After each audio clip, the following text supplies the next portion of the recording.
Então, eu já dando início à nossa sessão, eu queria convidar a professora Beatriz Padovani Ferreira para fazer a sua apresentação no tema que é indicadores de impacto em nível de organismos e ecossistemas. Obrigada. Tem aquele negócio de apontar? Obrigada.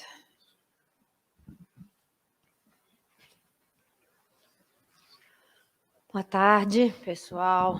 Estamos aqui mais uma vez para falar deste tema relativo ao sítio Pel de Tans, lá no sul de Pernambuco.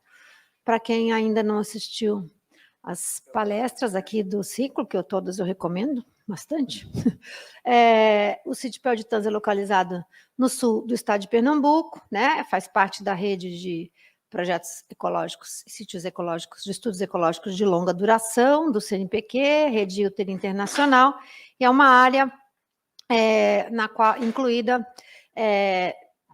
total ou parcialmente em várias unidades de conservação estaduais e municipais e federais, né? É uma área de grande importância, grande beleza cênica, biodiversidade, também muita utilização por várias atividades. Então, bastante sensível pelas regiões de Recife de Coral, de manguezais, foi bastante atingida pelo óleo em 2019, né, em outubro de 2019. Esse slide anterior aqui traz uma carta-sal, e eu acho que eu não mostrei esse resultado ainda. Essa carta-sal mostra o índice de vulnerabilidade ao toque do óleo, né? Mas ela é apenas para a região emersa, para a região costeira, pelo menos intermareal. E um dos trabalhos que foi desenvolvido subsequente a isso, né, foi a identificação dessa necessidade de também se desenvolver esse mapa de sensibilidade para ambientes submersos, foi desenvolvido pelo Labogel, lá da UFPE, a professora Tereza e a aluna doutorado dela, a Natiele, e esse trabalho aqui traz uma avaliação de sensibilidade, está submetido, um índice de sensibilidade do solo oceânico. Numa das primeiras palestras, a gente mostrou que várias feições, depressões, né, ambientes especiais existem, então desenvolveram esse índice de sensibilidade, que é da geobiodiversidade, então é um indicador também de sensibilidade a nível de paisagem marinha, né? Então, começando da paisagem também para outros ambientes. Bom, então, um dos primeiros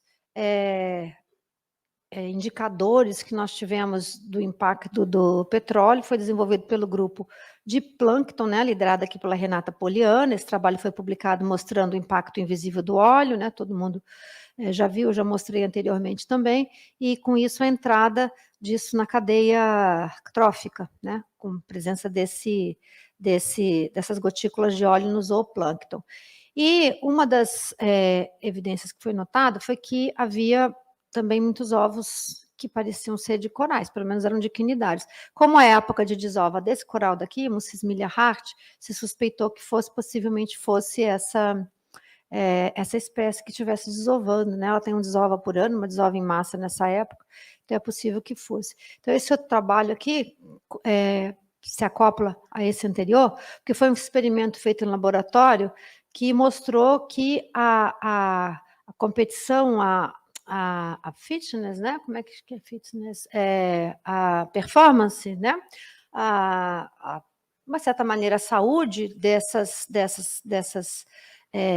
algas simbióticas, né, que os corais têm, que permite que elas façam que o coral também se alimente dos compostos da fotossíntese, né, e não só pela alimentação animal, que o coral tem como quinidário, ela diminuía na presença dos compostos de óleo, né? Então, esse trabalho foi publicado também, liderado pelo professor Marius Miller, também ligado ao trabalho de plâncton, ao grupo do plâncton, né? Então, esses dois trabalhos combinados nos mostram a possibilidade de um prejuízo no nível que a gente realmente só vai conseguir medir ao longo do tempo, né? E, coincidentemente, mostrando que, ainda mais com algumas variáveis extremas ambientais, isso pode ficar pior. A gente teve o branqueamento 2019 e 2020, que foi um aumento da temperatura, e 2021, 2022 a gente teve chuvas intensas. Então, a gente teve 2 anos de temperatura elevada e 2 anos de chuvas intensas. Então, isso nos leva à necessidade de continuar monitorando esses ambientes para ver como é que esses ambientes vão conseguir se recuperar desses impactos. Então, é uma sinergia entre impactos ocorrendo ao mesmo tempo, né? Um outro trabalho que está em preparação pela equipe do plâncton também é o aumento da mortalidade não predatória de copépodos planctônicos durante esse evento, né? Então, aqui mostra a chegada do óleo e a diminuição dessa mortalidade não predatória aqui depois desculpa, o percentual de náuplios mortos depois dessa chegada. Outro manuscrito em preparação é a evidência da mudança e recuperação do microzooplâncton durante e depois do evento do óleo na mesma área, né, do derramamento do óleo. Então, o derramamento do óleo está marcado aqui, o microzooplâncton, né, com as várias estações, e como a gente tem uma queda na densidade de indivíduos por metro quadrado, uma queda bastante sensível, né, então dá para ver que ele foi bastante afetado, né. Isso já era monitorado, porque vários fatores podem causar essa queda, como, por exemplo, as plumas, né, os processos ribeirinhos, aporte de águas de chuva de origem terrestre. Então, sazonalmente, essa variação pode ocorrer com poluentes de origem terrestre. Por isso que a gente já tinha esse monitoramento aqui realizado e foi notada uma queda sensível, principalmente aqui na pluma, que é de onde a Eliette mostrou que estava ocorrendo justamente essa fonte, né, de óleo que ficou acumulado depois, né? Então, isso é um monitoramento que tem que ser continuado a longo prazo para a gente poder entender essa variação. Bahia, pluma e Recifes, e a gente vê essa relação com o efeito da pluma. Ela tem esse impacto mais elevado, né?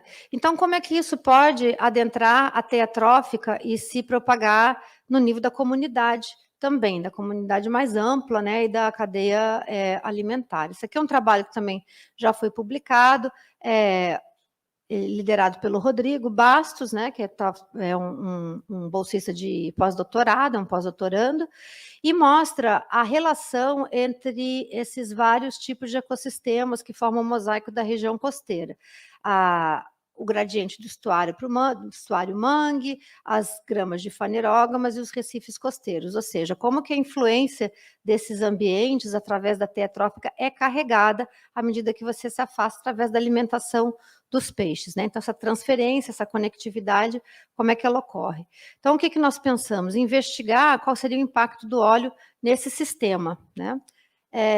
Existem evidências de alterações tróficas em outros derramamentos em outros lugares mostraram, por exemplo, do Prestige, mostrou que aves alternavam de cadeias bentônicas para pelágicas, reduziam sua posição trófica, se adaptavam a isso, né? Talvez diminuindo o fitness delas também, né?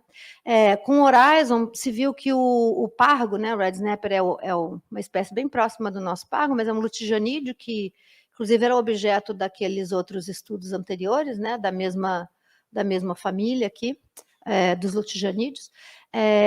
Ele alternava cadeias tróficas pelágicas para bentônicas também, né?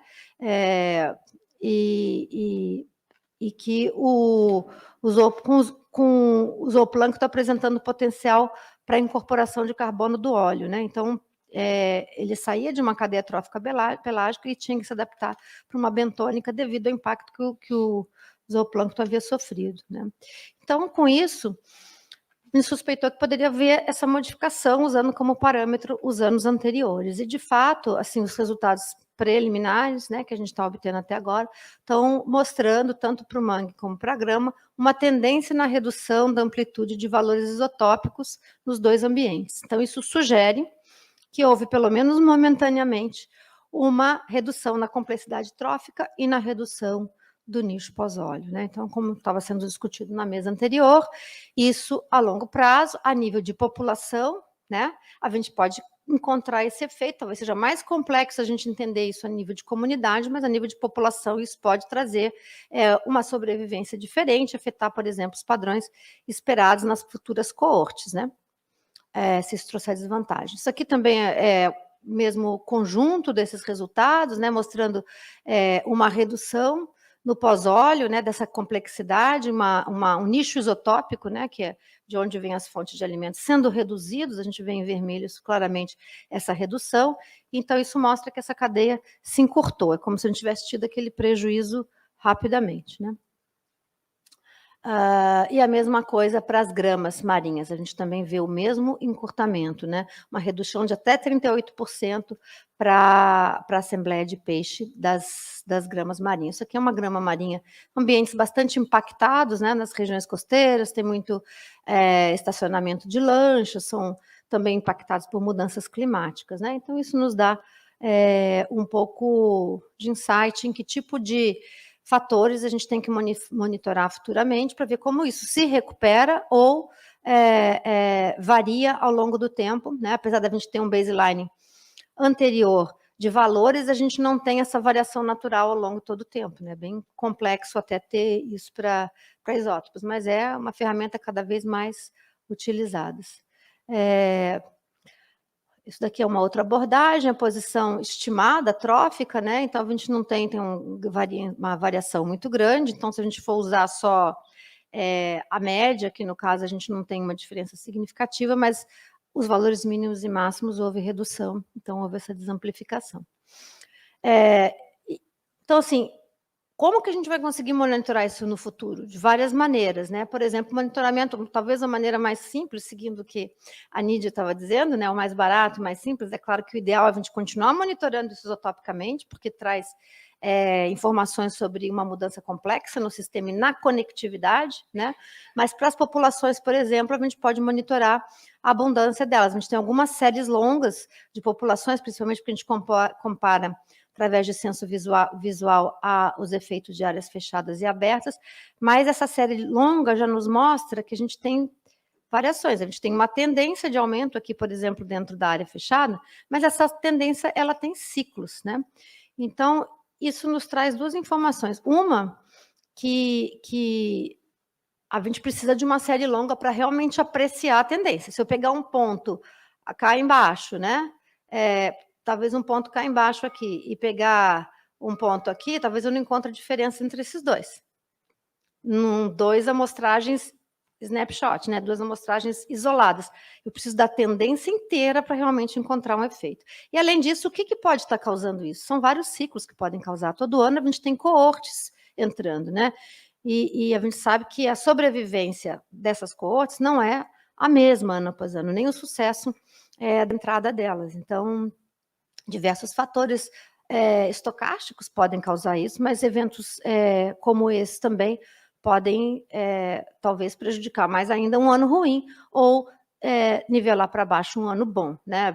As populações muito longevas dependem de anos bons para compensar os anos ruins. É assim que elas mantêm o seu equilíbrio através do efeito de estocagem, né? Então, isso nos leva a necessidade de monitorar isso. Um outro estudo possível, a gente resolveu conduzir isso, é um pouco mais difícil de observar, mas no Golfo do México também foi observado que essa mudança de nível trófico, essa redução de nível trófico, mudou o comportamento dos peixes. Então, a telemetria é uma forma eficiente de você observar o comportamento dos peixes. Então, a gente resolveu repetir o nosso experimento de telemetria feito anteriormente. Esse aqui é o trabalho do Daniel Lipp, né? Então já foi publicado do uso do habitat e efeito de uma área fechada. Então, a gente marcou mais peixes e repetiu o evento. Não estamos analisando esses dados ainda, possivelmente esse comportamento foi bastante mascarado por uma grande enchente que a gente teve nesse último ano. A gente teve um aporte excepcional de água doce, né? Então, para peixes recifais, são áreas costeiras, isso pode prejudicar também, mas a gente está analisando isso agora em conjunto para ver se tem como perceber algum efeito específico, né, dessa alteração trófica. A Eliette falou, né, que eu ia falar isso daqui, mas ela está aqui. E esse é o estudo da aluna de Eliette, da Carol, né, que usando a urina do caranguejo, né, Eliette, com essas composições todas aqui, ver se eu vou explicar isso direito, mostrou que houve, nos componentes do óleo, uma perda dos compostos mais leves e predominância dos mais pesados, né? E se sabe que os efeitos em caranguejos reportados pela literatura é que os pesados são associados a mutações nos caranguejos, né? Alterações comportamentais e alterações nas atividades enzimáticas também, né? E essa análise da urina que foi feita mostrou que havia uma tendência de aumento das atividades enzimáticas nos caranguejos uçá, com maior concentração de metabólitos do HPA, destaque para o Rio Ilhetas, que foi aquela região que Eliette estava explicando, que foi onde está mais para dentro do estuário, né? Ela mostrou que o impacto está de fora para dentro do estuário, subindo assim em cima do mangue, né? Porque o caranguejo uçá fica naquela parte acima. Então, essa as atividades enzimáticas com maiores concentrações de metabólico. Quer explicar isso aqui, Eliette? Explica aqui. Deixa ela explicar, a gente foi ela que fez o trabalho. Bom, pessoal, então, na verdade, o primeiro quadro aqui à esquerda mostra para a gente a concentração de metabólitos de HPA na urina do caranguejo, né? Então, a gente tem 2 anos que foram amostrados, 2021 e 2022, a barrinha azul mostrando 2021. Se a gente olhar a barrinha azul, Ilhetas, Mamucabas e Praia da Pedra, a gente vê que tem a tendência de ser maior a concentração no Ilhetas. E aí, se a gente olha para o lado direito, temos 2 enzimas que foram analisadas, GST e catalase, e no ano 2021, que é o painel do lado esquerdo, em cima e embaixo, existe sim uma tendência de ter maior atividade, que a proposta é detoxificação, certo? Então, assim, quanto maior atividade, porque ele está exposto, ele está sentindo que tem contaminantes ali. Então, ele tenta eliminar, ele tenta se livrar. E a gente vê aqui no Ilhetas, que tinha maior concentração de HPA, a gente também tem uma maior atividade. Então, a gente conseguiu, né, esses dados são preliminares ainda, a gente está trabalhando na parte estatística, mas ali a gente já observa uma tendência no ano 2021. Já em 2022, que é a barrinha laranja do lado esquerdo, a gente não vê muita diferença. Ou seja, existe uma tendência desses caranguejos estarem se recuperando ou expostos a concentrações menores, e aí a gente olha para o painel, os 2 painéis de cima e embaixo, do ano 2022, e não existe uma diferença assim tão acentuada nas atividades das enzimas entre os locais amostrados. Então, isso mostra que é um biomarcador bem interessante e não é caro. É simples, é barato, mas isso também nos mostra que, mesmo eles sendo capazes de eliminar, é um custo metabólico, né, Eliette? Então, assim, às vezes a gente olha, não, mas olha, em 1 ano, né? Isso é uma coisa que eu acho que a gente quer construir, quanto tempo o ambiente se depura, mas isso tudo tem um custo populacional, né? Um custo populacional, ou seja, uma coorte que pode ter sido prejudicada, uma taxa de mortalidade que pode aumentar, então só um monitoramento a longo prazo vai poder nos dizer. E talvez a maior dificuldade que a gente tem a gente está aqui falando das linhas de base, como é importante a gente ter as linhas de base, mas também entender que a gente trabalha com efeitos cinéticos, e cada vez mais a gente vai ter esse desafio ampliado. A gente não consegue ter só no laboratório, a gente consegue isolar um único fator, né? No meio ambiente a gente não consegue. Então, acaba sendo um conjunto mesmo, e qual que prevalece como maior impactante nesse momento. Isso aqui mostra a rede que se formou, acho que a gente está falando muito nisso agora, né, de como trabalhar em rede, que indicadores escolher, e, de uma certa maneira, a gente se organizou muito organicamente e pela necessidade em redes e em colaborações, né, no mesma universidade, da universidade com a outra vizinha, entre projetos, né, então isso aqui é um exemplo local, né, mostra a nossa resiliência, a nossa capacidade de também se adaptar e trabalhar isso conjuntamente, mas acho que a gente tem que ir para além disso com essa lição e se organizar também, porque se a gente for, cada vez que a gente tiver um problema desse, esses problemas virão, né? A gente tiver que gastar essa energia, nós vamos ficar que nem os caranguejos, né? Gastando uma energia que vai nos custar, e já está nos custando bastante. Então, eu acho que o ideal seria a gente usar essa experiência de rede e pensar em talvez criar mesmo programas de monitoramento de impactos de eventos extremos, né? De impactos crônicos e eventos extremos, a união disso, usando as expertises, né, e tudo que a gente Acho que a gente está aqui dessa vez para discutir isso também, né? Para sair daqui com alguma proposição em relação a isso. Então, assim, a chegada do óleo, editais emergenciais, né? A FACEP, a nossa Fundação de Amparo à Pesquisa Local, aportou, a FAPESP depois fez uma parceria com a FACEP também, a CAPES também aportou recursos, CNPq, MCTI, o INCT, que também recebeu o recurso do MCTI, se juntou a essa rede. Então, isso vai mostrando os vários editais, são vários marcos em que cada hora a gente escrevia um projeto, se organizava e propunha novas ações, ia somando, né, e fazendo, e tentando fazer o melhor possível para começar a chegar lá. Em 2022, eu acho que quando a gente começou a se dar conta mais sobre a importância de incorporar os efeitos crônicos, né, que é o que a gente fez agora, então acho que isso foi uma mudança, não que a gente não monitorasse efeitos crônicos, mas agora a gente está monitorando, se concentrando muito mais em ter essa consideração com essas linhas de base, para entender como é que como é que o ambiente reage. E depois de um tempo do impacto do óleo, ficou mais difícil monitorar isso in situ. Houve muita limpeza, houve muita confusão, então a gente realmente está na fase agora, o pessoal está muito organizado em testes de laboratório, experimentos de laboratório, né? Fazendo frações, diluições diferentes, que são fornecidas para todos os laboratórios nas mesmas diluições, e começando a experimentar. Por exemplo, isso daqui é copepoditos mortos, percentual de copepoditos, né, com as diferentes concentrações, tentando determinar e ter parâmetros para vendo como é que esses percentuais de mortalidade não predatória, como aquele primeiro resultado estava mostrando, aumentava em relação a outra, à medida que a gente tem porque a mortalidade por predação ela é monitorada e é esperada, o ambiente saudável tem isso, né? Mas como é que essa mortalidade não predatória ia aumentando ao longo do tempo, né?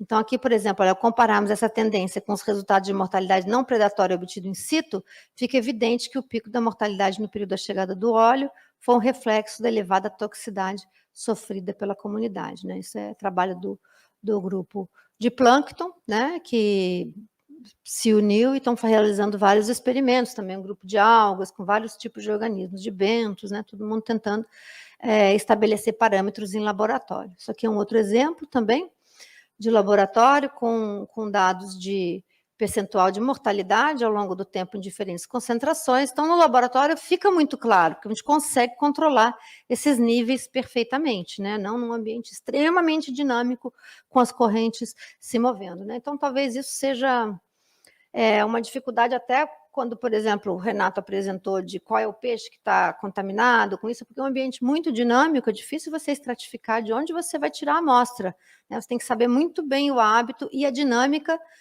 hidrodinâmica de cada ambiente para entender que concentrações vocês vão ter, né? O Chico Sainz não tem uma música, tomar banho de canal quando a maré encher, então isso não é para pura verdade, né? A gente tem esse processo com as mesomarés que a gente tem aqui na região, né? E o efeito dos rios, a canalização. Outros trabalhos também que estão sendo desenvolvidos pelo professor Paulo Carvalho no laboratório Ecotox, né? Com várias praias, então a gente também tem essa possibilidade de comparar os locais do sítio Pelde com outros locais, com diferentes condições e diferentes níveis de impacto, né? Dentro da chamada FAPESP-FACEP, né? E a FACEP que se seguiu, né? Então, também estão usando, assim como eu vi, os tegastes fuscos, né? Campeão aí de utilização, ele é um peixe territorialista, né? Ele cuida de um ninho, é um pomacentrídeo, um peixe donzela, cuida de um ninho, então ele fica na mesma região. Então você consegue ter uma garantia de um efeito bastante localizado a partir da análise dele, né? Então também estão fazendo experimentos aqui de contaminação, né? Verificando o aumento da bioconcentração biliar, usando a bile para ver que compostos são concentrados nessa área, né? Então, foi detectado em 2001 em baixas concentrações, né?